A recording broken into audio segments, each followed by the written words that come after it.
Everybody's good to go?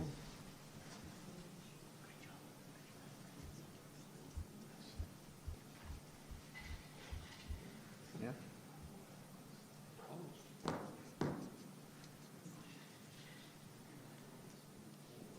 The uncomfortable, awkward. There we go. Okay, 6 o'clock. Call the meeting to order. Just before we get started, obviously our administrative complement is a little bit different than the last time we met. We had appointed Drew Heineman as interim CAO, and Drew is away today on a previously scheduled, I don't want to call it holiday because I'm not sure what he's doing, but it was a previously scheduled leave from work, so he's obviously not here tonight. But so we have a couple of vacancies sitting over there, but we've also got awesome administrative complement backing everybody up and backfilling. So welcome to the bench tonight. And before we get any further, I guess we needed a motion to adopt the agenda, unless anybody has any additions. No? Okay, all those in favor? Carried, thank you. And previous minutes. Anybody have an opportunity to go through the minutes of our last meeting? Councillor Verdejo, motion to approve. All those in favor? It's carried. Moving through all that work, we'll go right into bylaws.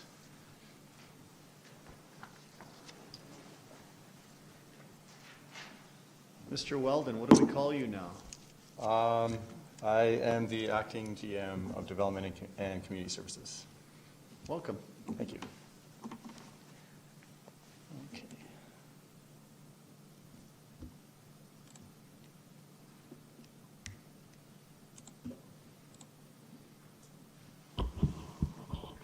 Okay. Good evening, Mayor Janung and members of council. I'd like to present to you Bylaw 27, 2019 for your consideration tonight for second and third reading. It is a land use redesignation bylaw for the land located north of the Heritage Hills community. So yeah, just to get your bearings, we've seen this before, but this is the quarter section in question. This is the community of Heritage Hills. Zooming in a little bit closer, Heritage Hills to the south, Horse Creek Road here to the west, Township Road 262 bordering it to the south. It is approximately 160 acres, and it does currently have a Rocky View County land use designation of ranch and farm district, and this is as a result of our annexation of this land last July. The proposed bylaw is to change the designation from ranch and farm district to the public service district and the direct control 1 district. As you recall, the Horse Creek Sports Park was also adopted in July of last year. It outlines a couple things. The future high school site here at the south end of the property, the remainder of the lands being for our sports park and facilities, as well as identification of a couple of maintenance yards up at the northwest corner, one of them being approximately 7 acres in size. The corresponding bylaw is to designate the quarter section as public service district or PS district, with the exception of a site-specific direct control district that would accommodate light industrial, but specifically Southland Transportation's maintenance yard and bus operations up in the northwest corner, and again at that 7-acre site. So again, the purpose of the redesignation is to bring the lands in conformance with the Town of Cochrane Land Use Bylaw, to apply the appropriate land use district to accommodate the sports park as well as the future high school site, and to apply a customized land use district to accommodate Southland Transportation bus operations and potentially other light or business industrial uses. Now, through the course of the bylaw adoption process and with a number of concerns that were raised here to council and to administration, administration undertook a traffic impact assessment specifically for these lands. And this is a detailed one. The town had done one previously, but this was a detailed traffic impact assessment. The conclusion of that traffic impact assessment was that the additional traffic resulting from the potential future development can be accommodated based on the recommended transportation network developed for Heritage Hills and Heartland communities, and the improvements also resulting from the Highway 1A and 22 interchange. So what those improvements are specifically, they are the Highway 1A and 22 interchange, the Highway 1A twinning, and that is from the interchange location to Horse Creek Road, additional Highway 1A access, and that is to the north through the Heritage Hills community, and the upgrading of Township Road 262 to an urban standard road.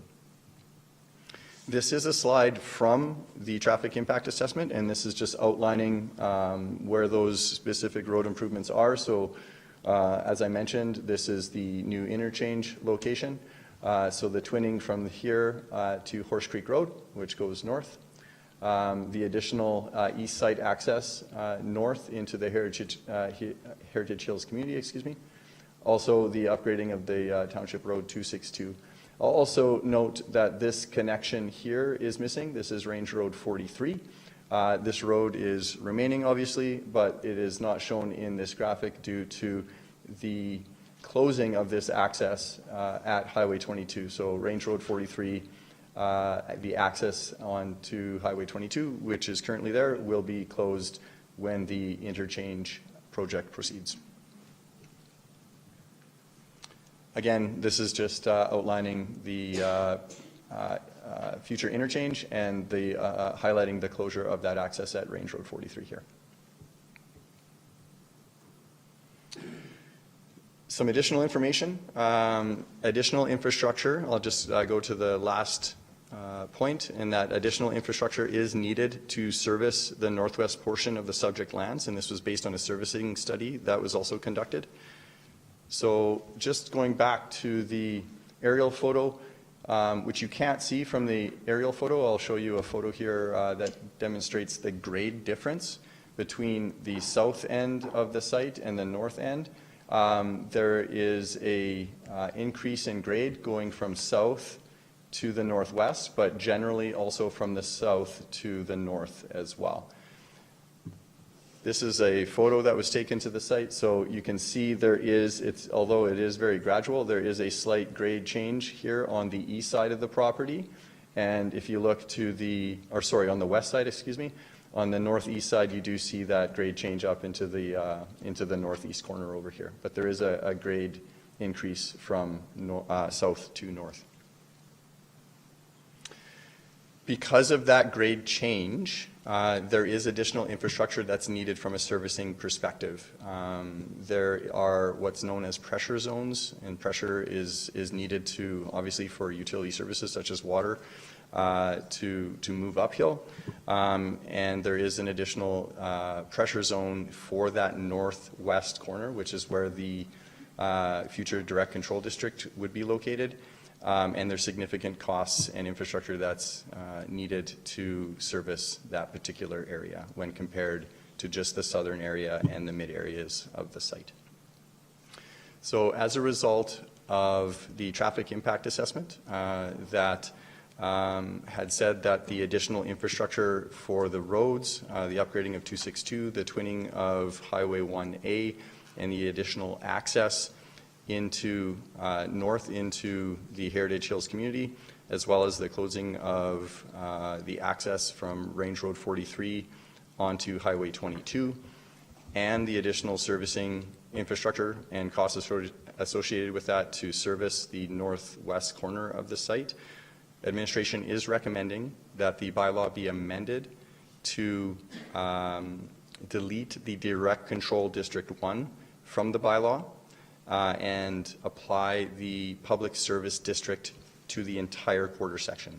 So the bylaw would essentially be changing, the redesignation would be only for the Public Service District to be applied for the entire quarter section. And this is what it would look like without the Direct Control 1 district. And then essentially it does still accommodate the future school site. It does, the Public Service District rather would accommodate the future school site. It would still accommodate the development of the sports park itself and the associated maintenance yards associated with the sports park only, not specifically for Southland transportation. So the recommendation tonight is that council give second reading to Bylaw 27, 2019 as amended, and then that council give third reading to Bylaw 27, 2019. That concludes my presentation. I'd be happy to answer any questions. Okay, thank you, Mr. Weldon. So just to be clear, administration had brought forward the bylaw with the direct control in the top corner. The recommended action, as it reads in our package tonight, is to amend it to remove that DC and all public service. That is correct. Okay, so everybody's clear on that. Okay. Questions, concerns, motions? Councillor McFadden? So I do actually really believe it's not in the right spot. Glad to move option 1, the recommended action, that council gives second and third reading to Bylaw 27, 2019 as amended, with the intention that public service be the land use designation for the whole parcel. Okay, so second reading. Councillor Reid? Yeah, I just wanted to support the motion. I believe it's both appropriate and timely, given what we understand to be the circumstances for that community. So I think this is kudos to administration, working with the community group and bringing this to some closure. Thank you. Okay, I've got one question. I support the motion as well.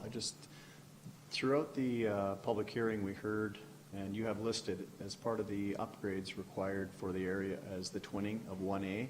Yes. Could you speak further to that? Is there a plan to fund it? Who's building it? Sure, yeah. Where is that on the radar? And I think I already know the answer, but Sure. I think we should just put it out there. Sure, yeah.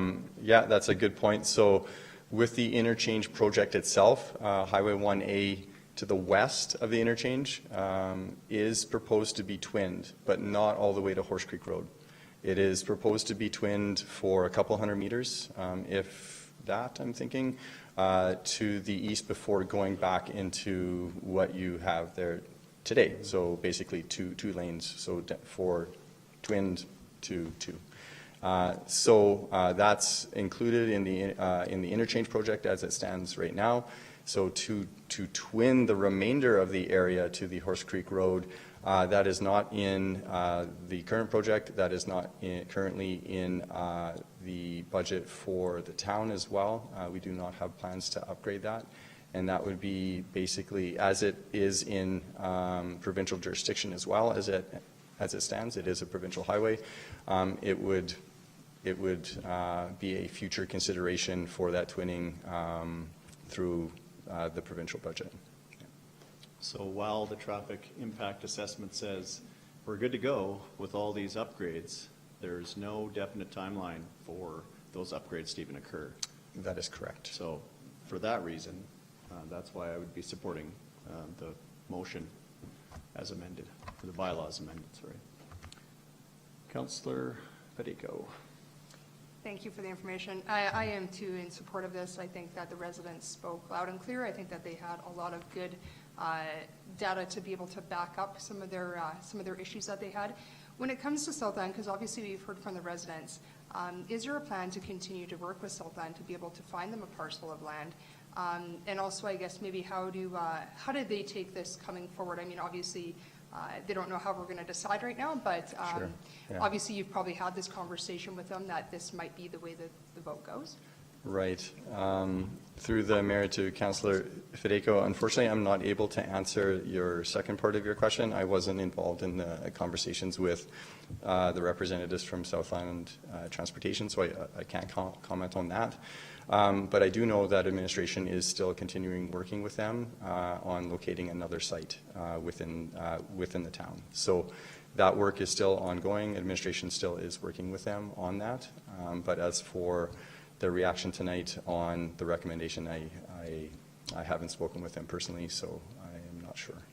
Perfect. Well, we'll look forward to looking forward to seeing what you bring forward as you guys go and go through the process. But I think that right now this is the best decision for the Heritage Hill residents and for that area.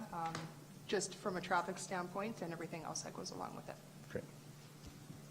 Just further to your comments about Southland, I do know that administration is working with Southland as an important, use and business in our community to provide, obviously busing for schools, that there's a number of options available to them, and I know they're going through all of those, and administration's doing everything they can to help. Thank you. No other questions? Then I'll call the question on second reading. As the bylaw is amended, all those in favor? It is carried. Councillor McFadden, do you want to do third reading as well?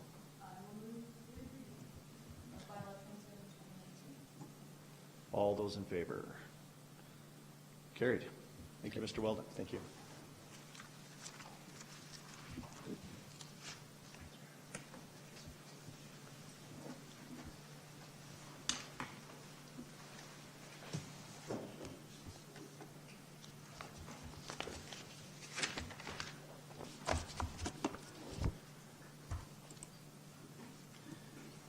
Mr. Nordquist, do you have another bylaw for us? Yes, good evening. So I'm presenting Bylaw 31/2019 for second and third reading tonight.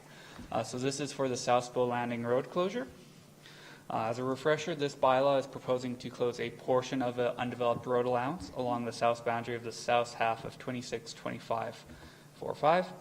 The road closure is needed to facilitate the relocation of the existing Ultralink transmission line along the south boundary of Southbow Landing. So for context, I've highlighted the Southbow Landing neighborhood area as well as the Ultralink transmission line. And the road allowance that we're talking about tonight is approximately in this area. So it is highlighted in blue on the detailed plan here. This area will be closed, while the portion in teal here will remain open to allow access on that north-south road and to the property owners to the east. So the Southbow Landing Neighborhood Plan has identified this as a constraint. So it has proposed to move the transmission line to improve the master planning of the neighborhood, and it would integrate it with the existing ATCO pipeline right away to reduce inefficiencies. So for the area that will be closed and where the transmission line will be located, a rural-urban interface is proposed to be developed. So again, going back to the Southbow Landing Neighborhood Plan, I've highlighted the existing Ultralink transmission line in its current configuration. And then in blue here is the proposed relocation. As you can see, it will be moved to the existing ATCO pipeline right away, and then along the area proposed for closure. As well as this is a detail of the proposed rural-urban interface. As you can see, it shows the proposed alignment as well as a proposed walking path and a setback from the future residential. So public consultation. This proposal was circulated to external and internal departments as well as to adjacent landowners. It was presented to CPC for comment on October 30th, 2019, and a public hearing was held past November, where all these comments were presented to council. So for the road closure process, as this is a slightly different bylaw than normal, ownership of the road is vested in the Crown, so approval from the Minister of Transportation is required.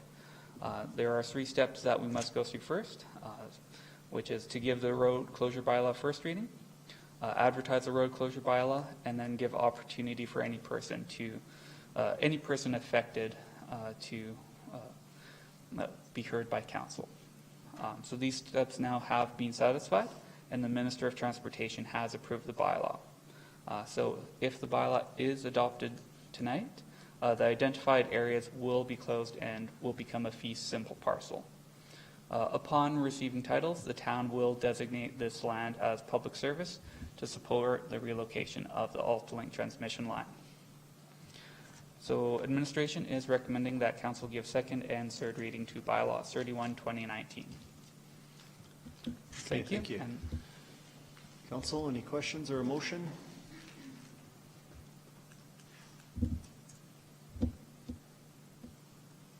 Councillor McFadden, you're on fire tonight. Well, you know. I'm glad to move second reading to bylaw 31/2019. This is a step we've worked towards a number of different times, but it's key to being able to advance that community. And from my perspective, the importance of this is for the recreation and regional trail aspect of it. So I'm glad to move second reading of that bylaw. Okay, no other questions? You captured all of my comments in your debate there, so I'll call the question. All those in favor of second reading? It's carried, thank you. If you want to just continue your... Of bylaw 31/2019. All those in favor of third reading? That's also carried. Thank you, Thank you Mr. very much. Nordquist.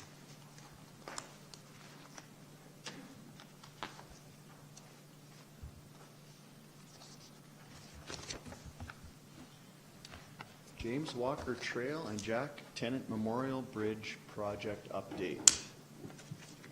Mr. Pradika. Do I have to touch anything, or is it, I think am I on? the team over I'm there, on, look at this. they'd rather you not touch the screen. Oh, okay. I just wanted to come before council, Mayor Janung and councillors, to give a quick update on the status of the James Walker Trail extension from the Spray Lakes Family Sports Center across the river and up to what's now called Riversong Boulevard. We made really good progress. Last fall, we were able to work into the first week of November, building the rough grading of the road and installing some of the storm system.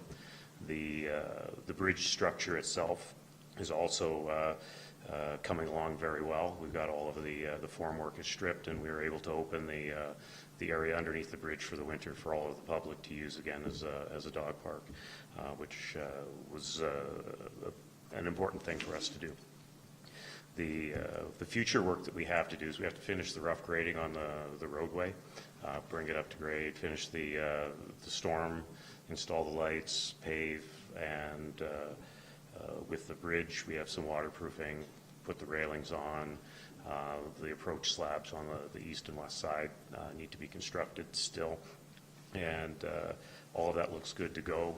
We should be starting on the bridge sometime in April, probably with the railings, because they're not weather dependent, whereas the road will have to wait till the frost comes out of the ground. And, well, if we could get some cooperation from Mother Nature, we'd probably be doing pretty good. One important milestone that we achieved last year was the completion of the fish habitat compensation that was required by the Department of Fisheries and Oceans for the harm that the bridge did to the fishery. That's their wording. We were able to find a very good quality compensation area.